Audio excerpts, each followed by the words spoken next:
Conflict and Courage, a daily devotional with Christian Burdall. Welcome to Conflict and Courage. Let's have a word of prayer before we begin. Father in heaven, Lord, thank you for this day of life, one day closer to the second coming of Jesus. What a blessing. Lord, we ask that you would help us to rightly improve it for you. Please place someone in front of our path today that needs some encouragement, that needs the hands and feet of Jesus, to hear that there is a way out of this sin issue. Lord, I ask that you would bless us with the Holy Spirit to give us that spiritual eye salve so we can see the need in front of us, perhaps even in the mirror. Lord, we love you and we choose you. In Jesus' name we pray. Amen. January 11th, when it's better not to know. It sounds interesting. I gave my heart to know wisdom and to know madness and folly. Ecclesiastes 1:17. Adam and Eve both ate of the fruit and obtained a knowledge which, had they obeyed God, they would never have had. An experience in disobedience and disloyalty to God. The knowledge that they were naked. The garment of innocence, a covering from God, which surrounded them, departed. And they supplied the place of this heavenly garment by sewing together fig leaves for aprons. This is the covering that the transgressors of the law of God have used since the days of Adam and Eve's disobedience. The fig leaves represent the arguments used to cover disobedience. Wow, that's actually quite deep. The fig leaves represent the arguments used to cover disobedience. What fig leaves could there be in my life that I'm using to argue for my disobedience? Ugh. Lord, please reveal those to me. But the nakedness of the sinner is not covered. Had Adam and Eve never disobeyed their Creator, had they remained in the path of perfect rectitude, they could have known and understood God. But when they listened to the voice of the tempter and sinned against God, the light of the garments of heavenly innocence departed from them. And in parting with the garments of innocence, they drew about them the dark robes of ignorance of God. So before they had face-to-face communion with God, they were basking in His light. They were clothed in a garment of light, like God Himself.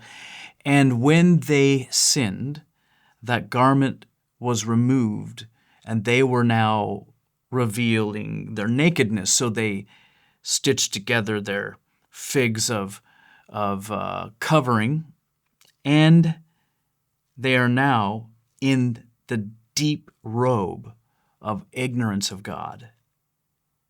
They gained absolutely nothing by disobedience. The clear and perfect light that had hitherto surrounded them had lightened everything they approached, but deprived of that heavenly light, the posterity of Adam could no longer trace the character of God in His created works. Wow! So now Adam's posterity, all of us, could no longer trace the character of God in His creative works. There was a deep dulling of the senses that happened. If Adam and Eve had never touched the forbidden tree, the Lord would have imparted to them knowledge upon which rested no curse of sin, knowledge that would have been brought them everlasting joy. That knowledge of God brings everlasting joy. That's a blessing. Age after age, the curiosity of men has led them to seek for the tree of knowledge. And often they think they are plucking fruit most essential, when, like Solomon's research, they find it altogether vanity and nothingness in comparison with that science of true holiness, which will open to them the gates of the city of God. The human ambition has been seeking for that kind of knowledge that will bring to them glory and self-exaltation and supremacy. Isn't that true? Don't you see that? That we see that that men are seeking to make things easier and better for themselves, and they're seeking self-exaltation and supremacy in their research, if you will. Thus Adam and Eve were worked upon by Satan.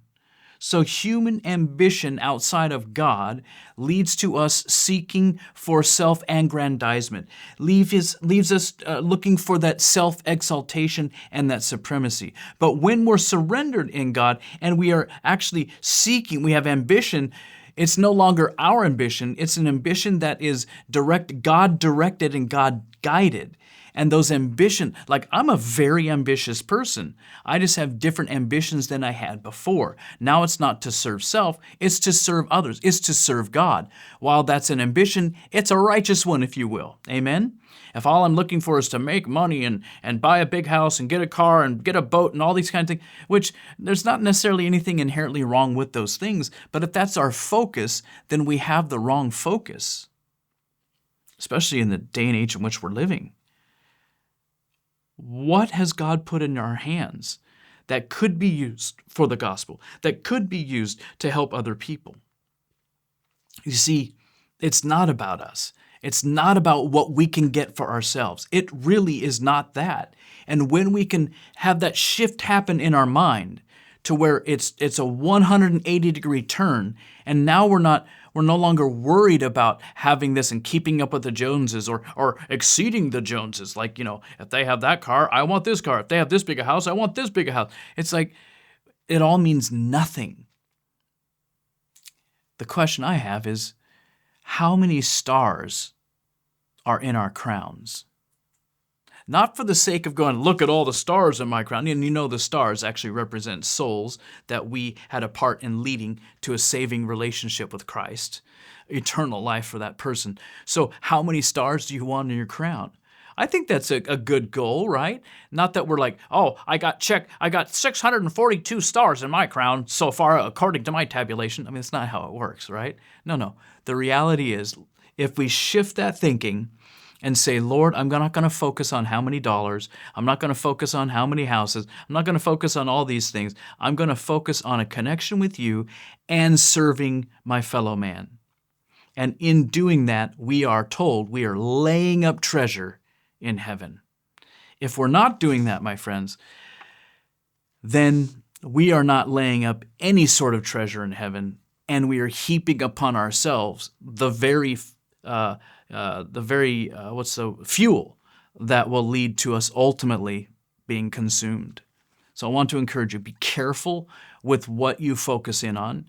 And sometimes we're digging for things like Adam and Eve were going places where they shouldn't have gone. And like our title was, when it's better not to know. You know what?